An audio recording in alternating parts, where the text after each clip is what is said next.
mag-interview talaga. Ano ang contribution mo? Seryoso ba? Ikaw ba? Ano siguro, yun lang, always stay ready naman. Yun yung sinasabi ng mga kuya ko kasi, you know, we have a deep roster. Pero yung chances na bibigay sa akin, medyo makes it. So, every opportunity na nasa loob ako, I try to make it count talaga every minute, every possession. So, I really appreciate my teammates ko having my back. So, yung kuya. Malaking bagay na si Mark Moroga na kababayan mo na ngayon nagsasayo mga taga-Sambuanga. Opo, syempre, ever since bata ako, yung dad ko tsaka si Kuya Mark talagang inspiration ko sa PBA. Tapos never ko ma-imagine maging teammates kami yan.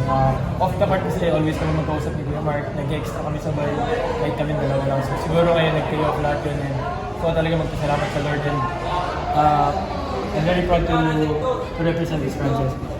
So, what do we expect next game? So, we still have a chance. Siyempre, pag na-2 straight natin to, pag manalo tayo, so, ano yan, ang expectation natin next game? Yun nga, sabi naman ni mga coaches nila, wala po Chito na one game at a time lang. Nag-focus kami today sa Phoenix in the next game, Eastern. So, we're gonna take that one game, possession by possession. Hopefully, mabigyan kami ni Lord makapaglaban ulit para sa playoff spots. Because I know we worked really hard for this and we deserve to be in the playoff spot. So, kailan mo bibigyan ng alabarsas yung mga media? Ha? At conference pa ba? Oh, yan ha, alabarsas ha? Hey, bibigyan ng... Uy, magtanong ata sila, kuya, ikaw ang kulit mo eh. Okay na, hindi ko na lang tatanong ko eh. Follow yung Russell Vlogs.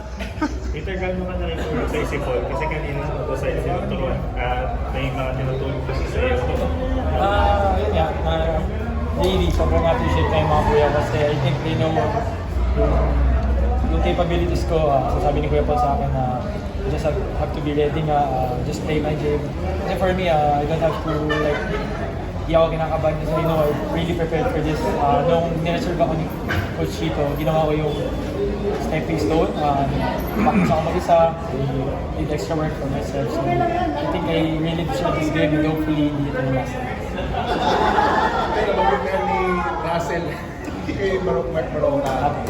Pero malaking bagay na meron kang veteran na kababayan mo pa nasa tabi mo. Sorry, sobrang grateful ako kay Lord kasi siya naman talaga yung naglagay sa akin sa kung saan ako ngayon, sa posisyon kung saan ako. And with Kuya Mark kasi siya yung inspiration ko kasi he works really hard, work ethic niya, he's really humble. Tapos nakita naman natin sa court, he's a leader, kahit hindi siya gano'ng kabukal. Pero sinasabi niya sa akin na you have to really step up, lalo na kulang kami ngayon. Yung pagiging steady ko sa point guard, being able to contribute for my team. Siguro yun, sobrang grateful lang ako. It's a really big blessing kasama ko yung fellows sa Bonggenyo ko. And I'm sure happy si Kuya Mark for me kasi sabay kami nag-extra niya, mag-isa lang kami dalawa lang. So, pasalamat ako kay God for this opportunity. Kay Kuya Rom, gusto ko magpasalamat. Kaya yung shooting partner ko talaga, si Kuya Rom, never kami nag-stop din. Thank you. Thank you. Peter. Thank you po.